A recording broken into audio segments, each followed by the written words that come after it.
Hi, everyone. Is this volume good? I am so happy to be back. My name is Jessica Rose. I'm visiting back today from Cleveland, Ohio, where I work for a nonprofit organization called the Democracy Collaborative that considers a variety of broad-based asset building strategies designed to help improve family economic security and help communities build wealth. But I'm so happy to be back here at home at Mendoza, where every day business leaders and future business leaders are encouraged to ask more of business and ask more of themselves. And what that means to me is to consider how we might use the business toolkit to solve social problems and to create the kind of world that we want to see, whether we're talking about innovation or equity. And when I was a student here, alumni would come back and give presentations like this, and the one constant, the one thing that they would always say is, make sure and cherish the time that you're here because you don't know how special it is. And that's become very true for me. In particular, I think it's special to have a place where you can come and be trained not only in the most powerful tool set of the world, that the world knows in terms of problem solving and building organizations that can achieve impact, but also you're encouraged and supported in asking questions like, what is my call, right? And what is mine to do in the world and with my career and with my profession? So that is, in fact, very special. And it's neat to consider that people all throughout the university do that every day, and throughout the university's history, people have lived out robust callings. And in fact, throughout the founding of the university, you see leader after leader following a genuine call. So I want to start on that note with a story about a priest who built a school. Okay? So I'm going to talk about a priest who built a school, and this is a remarkable man with a missionary zeal, with a stubborn faith, who more than anything wanted to serve and to live out his faith and his own personal calling through his vocation. And this is a man who came from humble beginnings, was born in a small village, overcame great obstacles to achieve what he was meant to do with his life, who grew up, took holy orders, and at the age of 28, took the first steps toward founding a school that would one day become a great university and a force for good in the world. Can anybody guess who I'm talking about? I can't hear. Father Soren. This guy? No, I'm not talking about him. Thank you, though. I set you up for that. I'm talking about this guy. This is Father Jose Maria Arizmendiarrieta, or, because that's a mouthful, Father Arizmendi, as he's known for short. And Father Arizmendi is one of the godfathers of the modern employee ownership movement and a great inspiration of mine. And Father Arizmendi was serving in the Basque region of Spain during the Spanish Civil War. That's where he was sent to serve.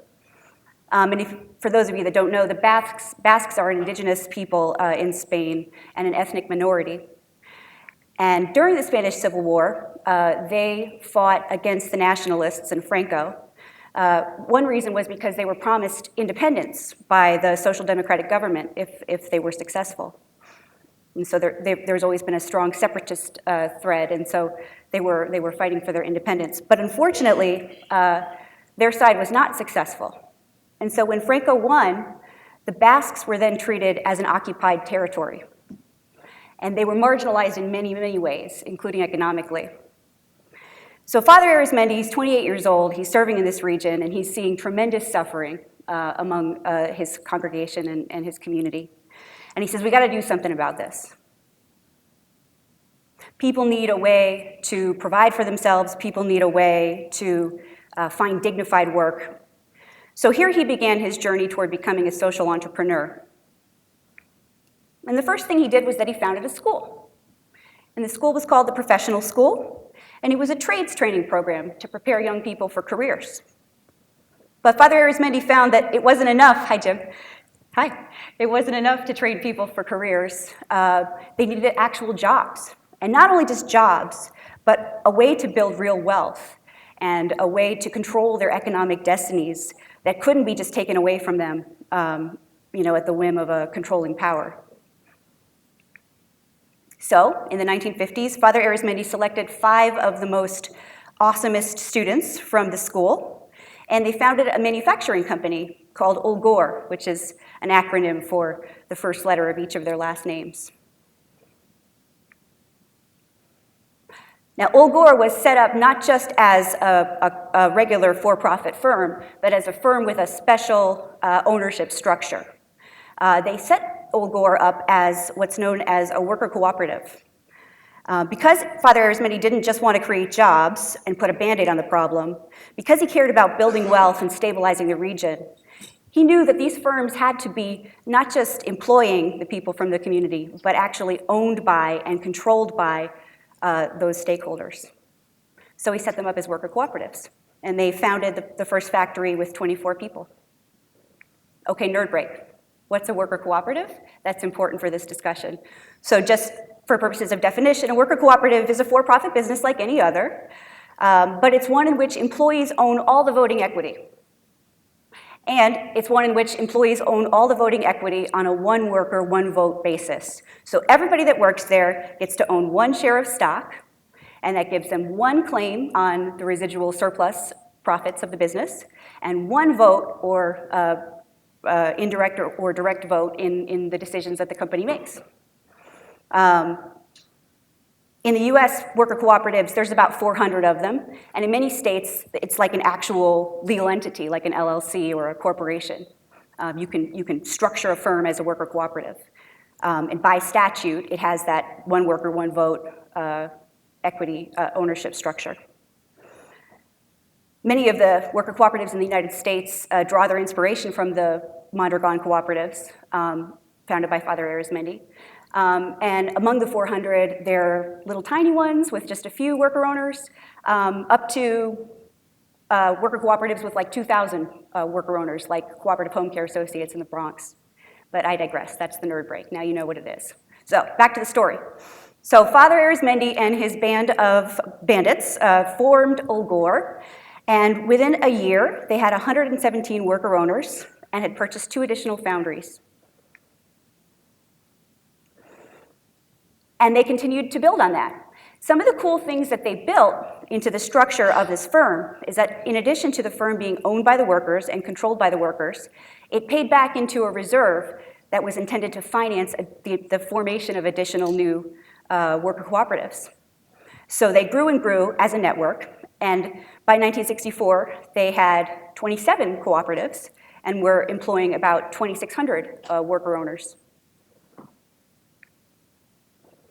Today, the Mondragon Cooperatives is a huge international conglomerate. They have 257 companies, they're global, they're on 5 continents, they employ over 74,000 employees, revenue over 12 billion euros. They survived very well during the most recent downturn. And the thing to note about Mondragon cooperatives is, like, these aren't like granola cooperatives. I think that's something people think about when they hear the term cooperative. You know, you picture, boy, I went to a food co-op once, and there were some hippies there wearing patchouli, and it was kind of a small thing, so, you know, cute, but nothing we want to consider as serious business people. It's not true. I visited Mondragon a year and a half ago, and some of the cooperatives that we toured were building new rail lines for European rail systems, right? Or advanced industrial equipment for factories and things like that. It's very high tech. They operate in 4 segments: finance, industry, retail, and knowledge, which is a nod to the university that grew out of the school founded by Father Arizmendi. Something else cool about the Mondragon cooperative structure is that they set up all these cooperatives as a federation, right? So they're a mutually supportive network of businesses that function democratically.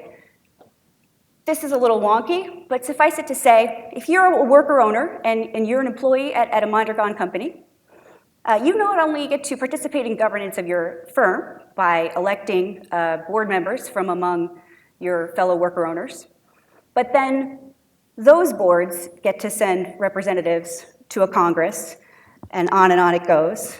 And in so doing, the whole system is a representative democracy. It's pretty cool. But we're talking about inequality. So the question is, what impact has all of this had on inequality in Basque Country? Well, a significant one. The Mondragon cooperatives are definitely the anchor employee in the Basque Country, but they're not the only cooperatives. Because of the presence of Mondragon, it's inspired the broader economy to structure that way, so there are lots of other co-ops beyond just the Mondragon co-ops. And this results in some pretty stark contrast between the types of inequality that you see throughout Greater Spain and even in some more advanced industrial economies like the United States. Some of you may be familiar with the GINI index, which is basically an index, the most commonly used index of inequality. And this is set up so that, like, if you have a 0, that's a perfect score and you have no inequality, right? So a lower number is better. So in 2012, the GINI index factor for the Basque Country was 25, second only to Sweden in terms of other advanced European nations. And that same statistic for broader Spain was 35, and for the United States was 41. So, relatively speaking, much less inequality in that region. So from this, we begin to see how employee ownership can have a tangible impact on reducing inequality. But this is anecdotal. We'll say more about some other measures later. Before we do that, though, I want to talk a little bit about how I got here and came to this work. So, my journey to employee ownership work comes through a personal experience of living at the economic margins. I left home real young, was a high school dropout. From the ages of about 17 to 22, I lived in low-income housing. And I got to taste what it tastes like to be, what it feels like to be living in poverty in the United States. And I mean, so my experience was living in an apartment with an insect infestation in the refrigerator, but not having the power or influence or tools or knowledge to be able to advocate with the landlord to do anything about it, right? My neighbors sold drugs and were addicted to crack cocaine, and that led to some pretty colorful interactions, knocks on doors in the middle of the night and that sort of stuff. Often I would fall asleep in my bed to the sound of domestic violence coming through the walls from the neighboring apartments, right? This is what that was like. And I learned something about poverty from that experience, which is that far worse than any of the physical manifestations of poverty is the psychological manifestations and what you begin to believe about yourself when you're poor because of the messages that you receive back from the system, what you begin to believe about your value as a human and your dignity as a person and how little that matters. That, to me, I think is the really insidious thing about poverty, and the thing that's the biggest threat to our democratic institutions, to our communities, to our society. It's the kind of thing where people are so disincentivized to follow the rules, why would they, right? Now, fortunately for me, I came from a relatively middle-class upbringing. My grandparents paid for Catholic education. I had a pathway out, and so that experience for me was short-lived.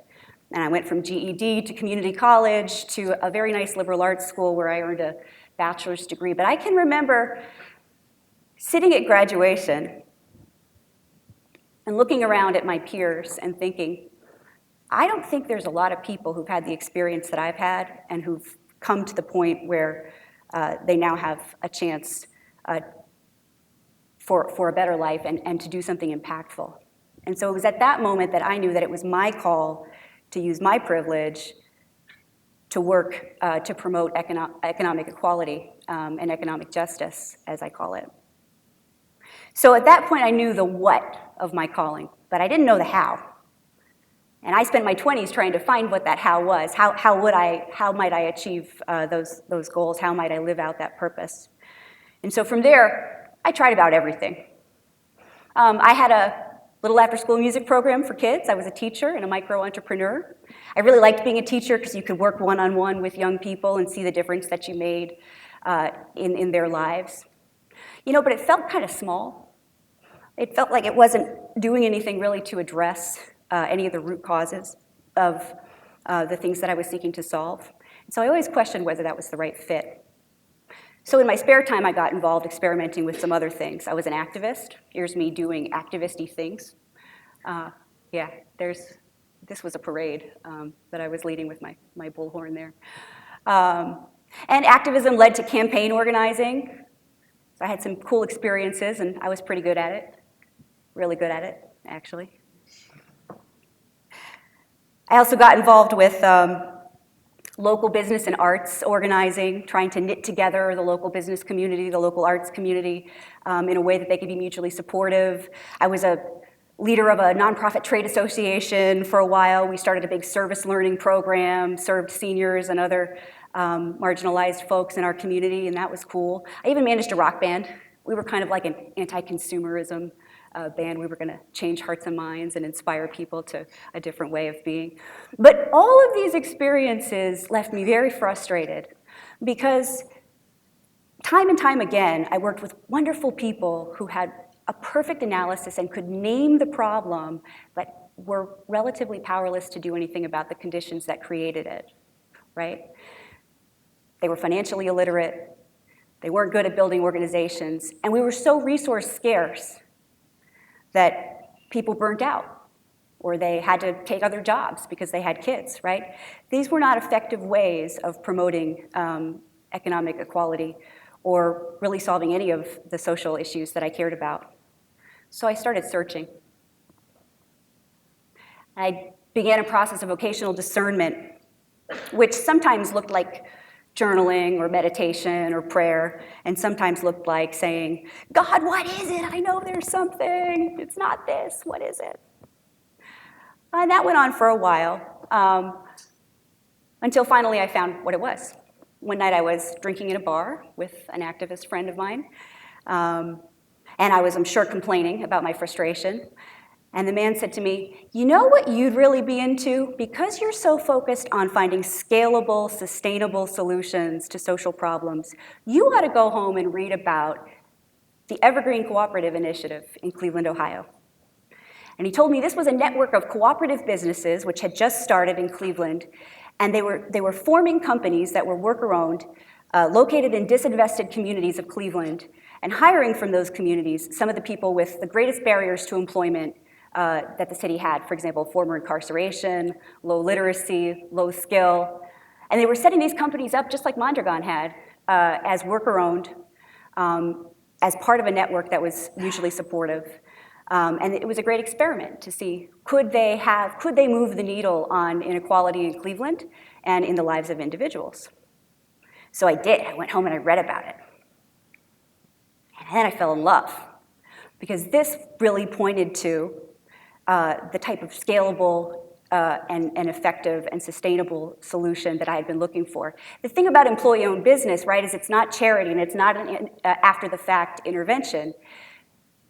Employee ownership bakes social outcomes into the actual structure of a firm, bakes it into the ownership of a firm, such that just by succeeding in the marketplace, you're producing the positive outcome you want to see. Now, that's not so easy to do, right? You still got to run a good business, but it's a heck of a lot easier than pushing against the headwinds that folks were pushing against in my community. So yeah, so Evergreen right now has 3 worker-owned cooperatives. They operate a commercial laundry, which processes tons and tons of linen for healthcare hospitals and nursing homes in the community, including customers as big as the Cleveland Clinic.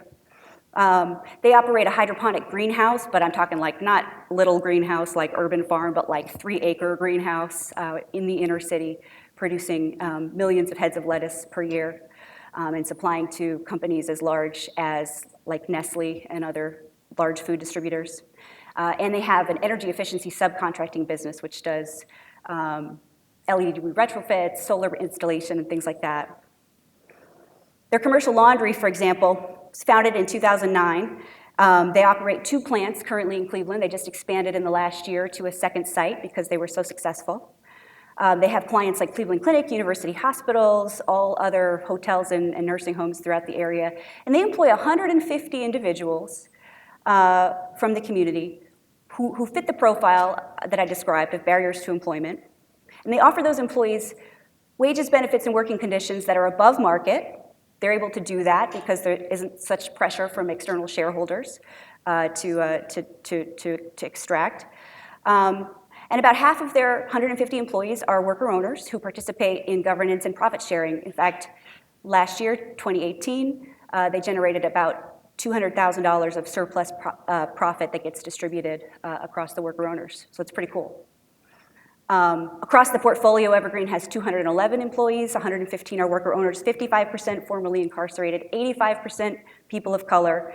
And they've been doing profit distribution now for 5 years at Evergreen Cooperative Laundry. The first year they did it, I was new to the scene and was able to witness what it meant to the worker owners to finally be receiving dividend checks of $2,000 in some case. And that's non-trivial when you're making something like $18,000 a year, right? That's a significant impact.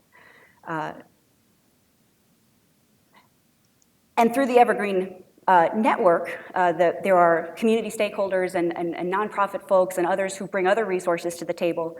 For example, there's a program for low-cost home ownership financing that they're able to take advantage of. So something like 25 people have purchased a home through this program. There's payroll deduction of mortgage and things like that.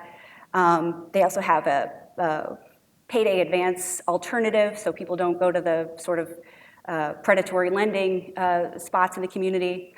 50% of Evergreen's management is promoted internally, so there are real career paths. And a lot of people go on to other careers, which it's hard to lose them, but it's considered a success when that happens. And Evergreen, like Mondragon, is part of a network. There's a lot of community institutions that participate and support the businesses.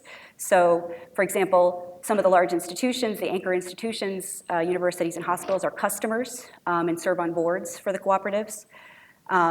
Workforce development nonprofits in the community support by providing training or pipeline to the local community.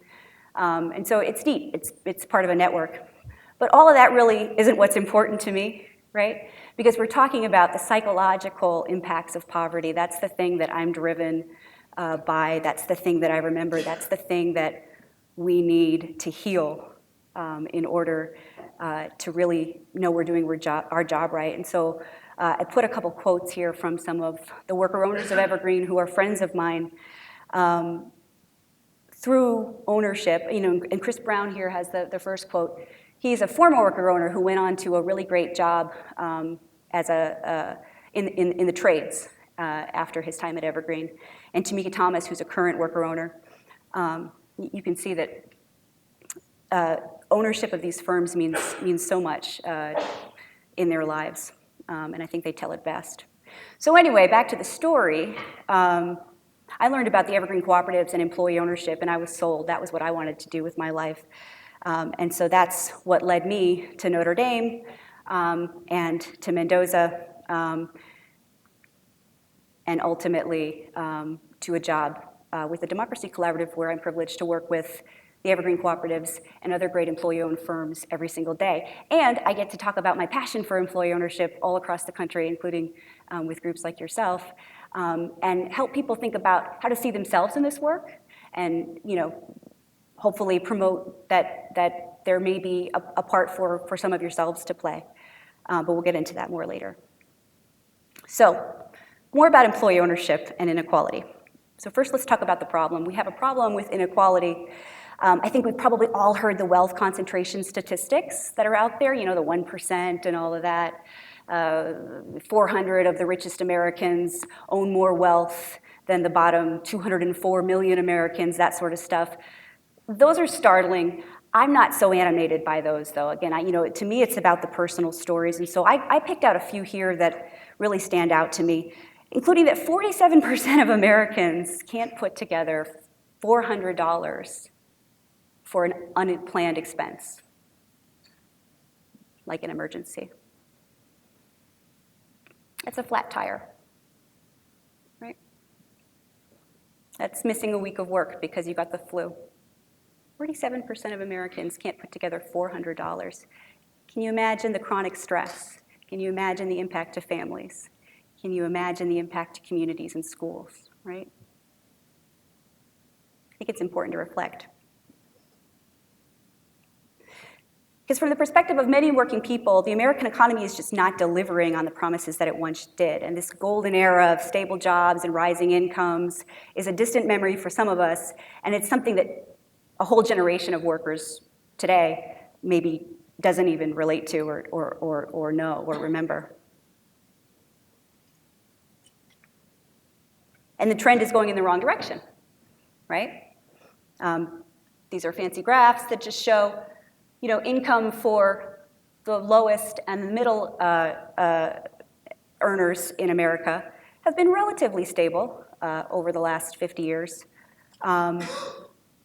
But for the top earners, they've risen. And so the gap has widened. And that's what we mean when we talk about inequality is worsening. But here's the thing.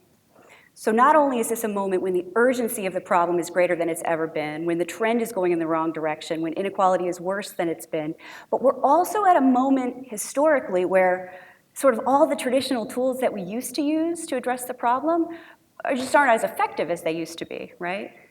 So in the 20th century, inequality was addressed by a number of after-the-fact interventions, like redistributive legislative policy, right? Or organized labor. Brett brought up today even charitable foundations who are seeking to, invest some of the surplus produced by the capitalist system back into, solving some of the externalities that it produced.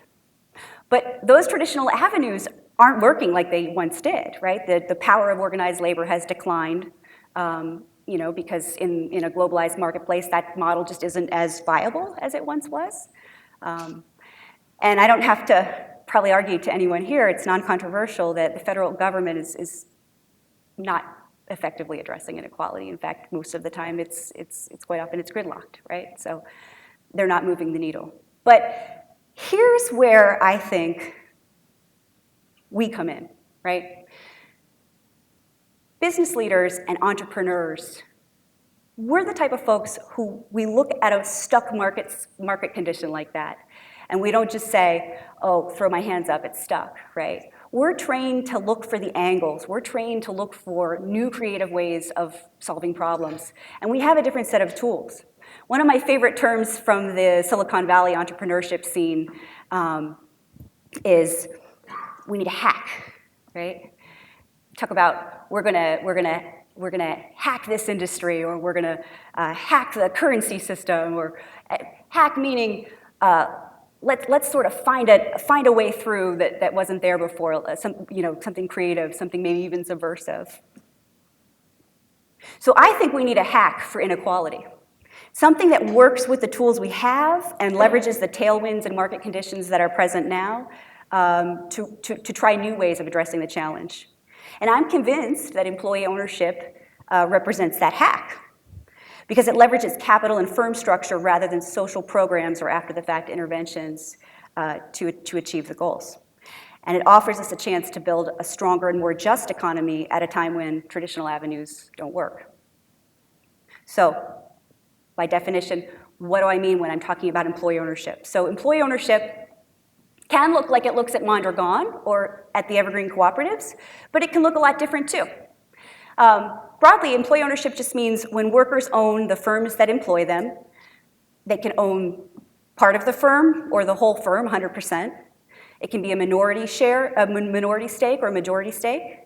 It can be direct stock ownership, or it can be indirect ownership through like a trust vehicle.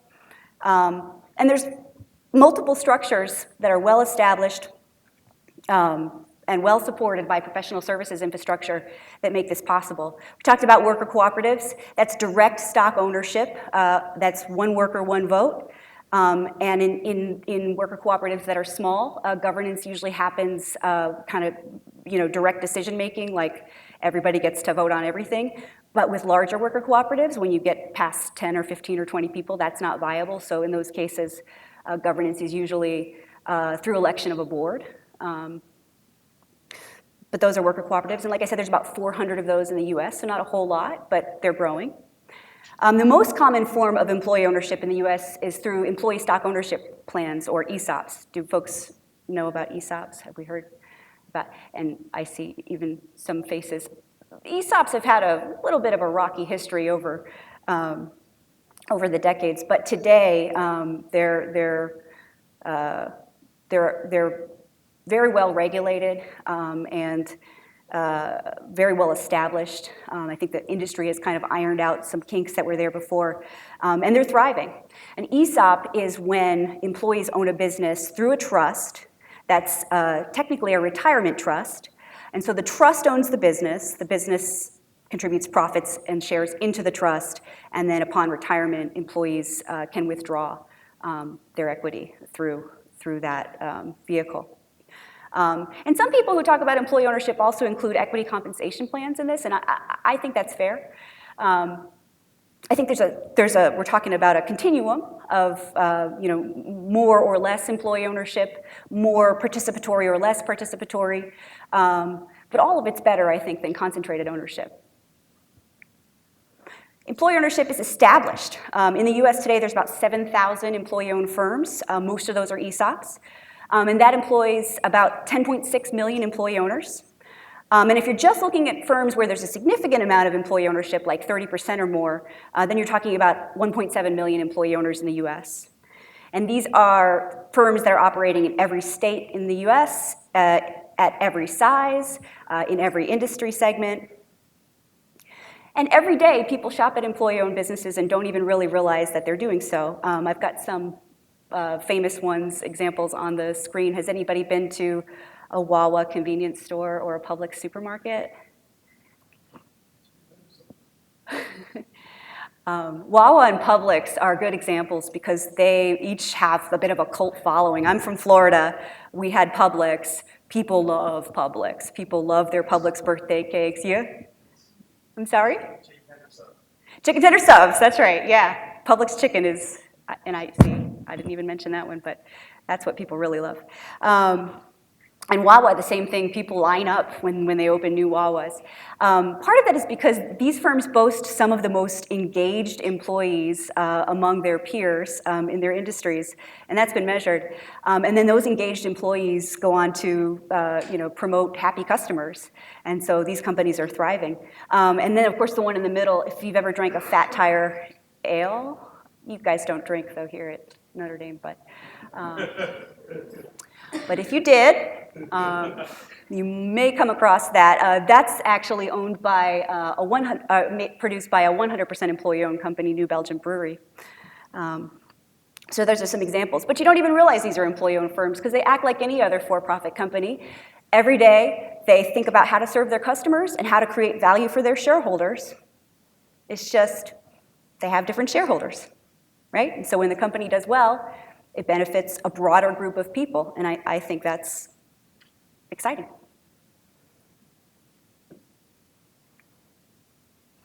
There's also been a lot of research throughout the years on employee ownership being not just good for workers, but for firms themselves. Employee-owned firms are generally more productive, more stable, and they grow faster than firms without employee ownership, and they're more innovative too. There's a study cited here where they compared a firm before it had transferred to an ESOP employee ownership structure and after, and pretty consistently, sales growth was 3.5% higher, grew 3.5% faster, rather, on an annual basis than it did before the ESOP. But here's what's really interesting. When they looked at that group of firms, and they looked at the ones that had built in the most participatory mechanisms, so involved workers the most in decision-making, in a meaningful way, of course, right? You still have management, but those firms with the most participation had between 8 and 11% faster annual sales growth. So, that points to really the power of employee engagement and what employee ownership can do to inspire that and how that affects firms.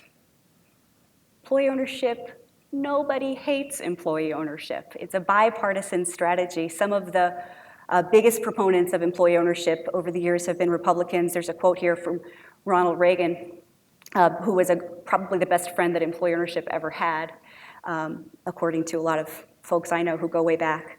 But down here in the corner, there's Senator Kristen Gillibrand of New York. Just last fall, she was celebrating the signing of a bill that she sponsored called the Main Street Employee Ownership Act, which is designed to drive more technical assistance and access to capital to people that want to form or transfer ownership of form more businesses through transferring ownership or starting them.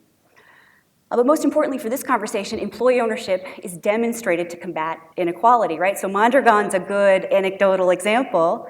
Evergreen's a good anecdotal example, but for a long time, all we had was anecdotes, right?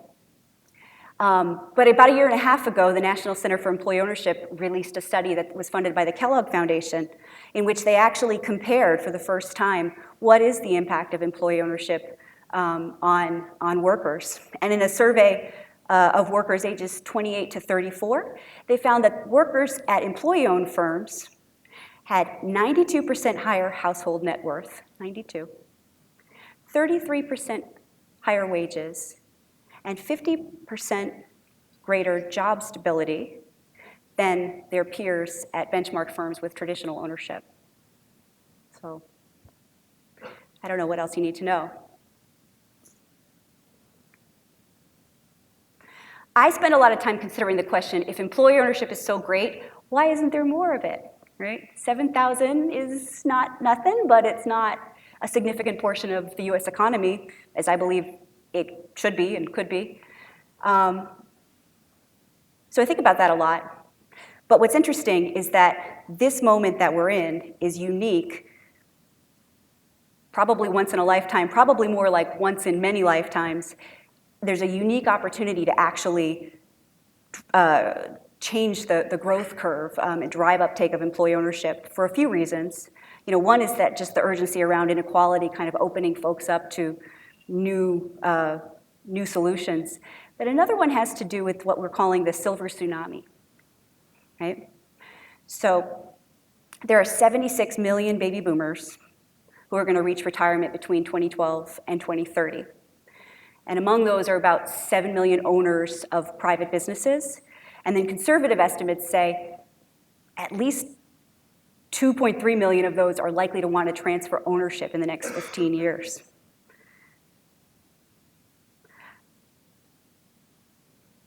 But we also know from the Exit Planning Institute that many of those business owners don't have an heir, right? The kids don't want it. They've become dentists or investment bankers or have moved off to a coastal city.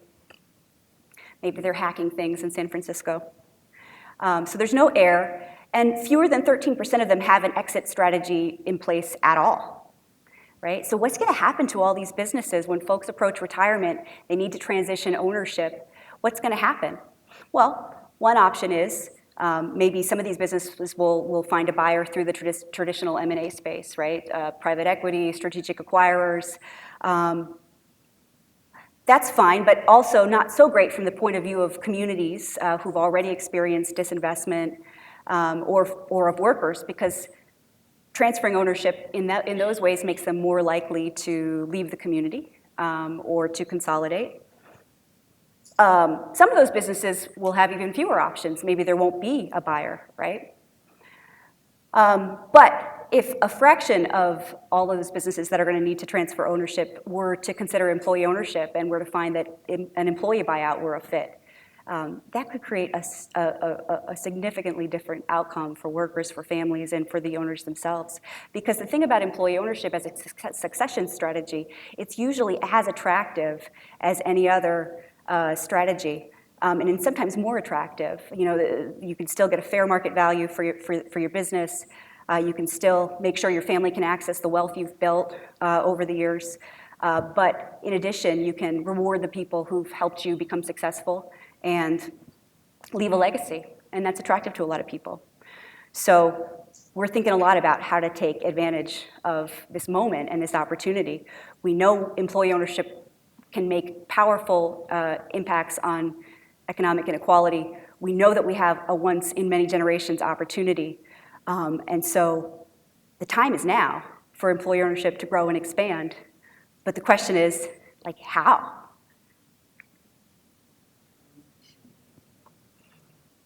So bad news. I don't know, right? I don't know. I feel a little bit like this again, right?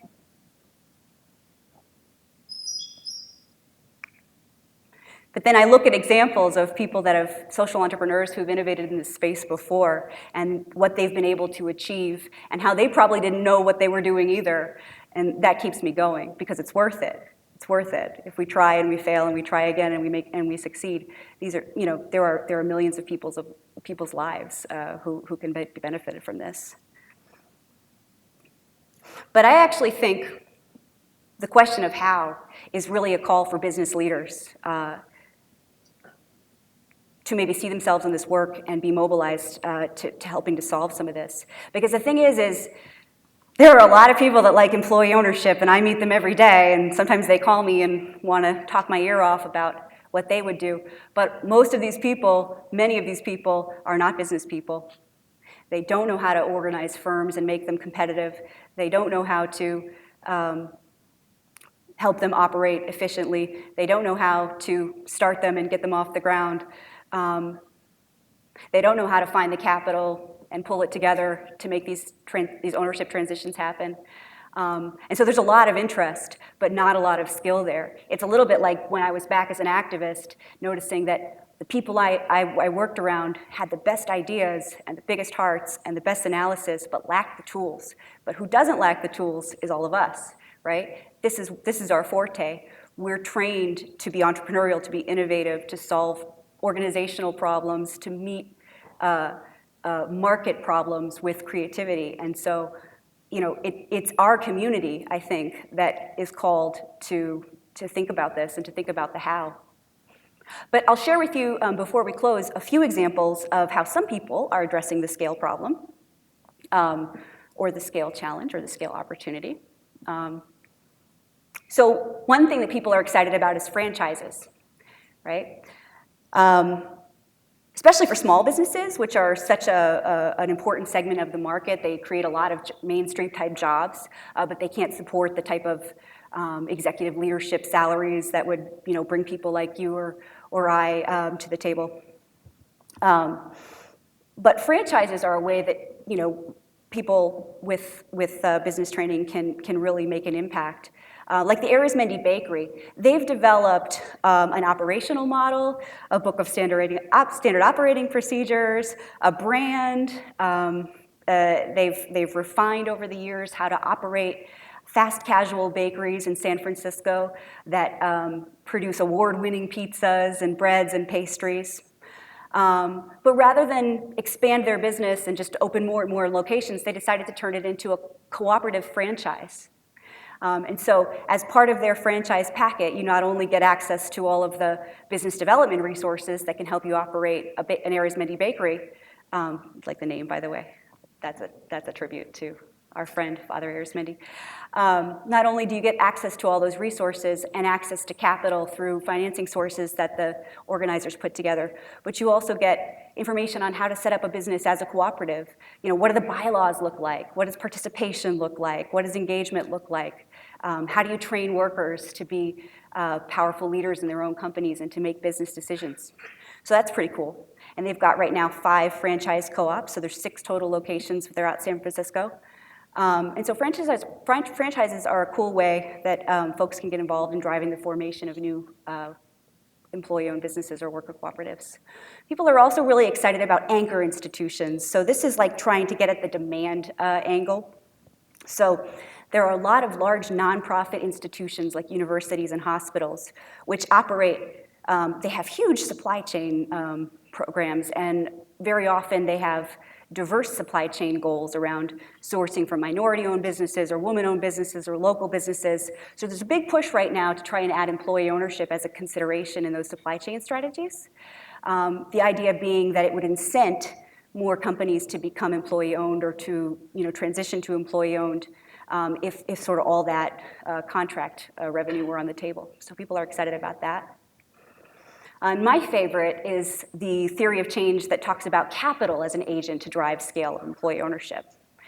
So this kind of comes down to the thought that more employee-owned businesses would be forming if there were a segment of the market who would wake up every day mobilized to go out and start them, but that doesn't exist right now. But if capital, particularly socially responsible capital, impact investing, were to see itself as a potential agent, or were to see an attractive opportunity, could that be the agent that goes out there knocking on doors saying, hey, have you considered transitioning ownership to employee ownership? And there are 2 private equity funds operating right now that do this. And what's really, really interesting is that they're not impact focused at all. One of these groups I'm good friends with, Mosaic Capital Partners out of Charlotte. And they are just finishing up their Fund 1, which had deployed over $160 million of capital. And they do one thing, which is sponsored leveraged ESOP buyouts.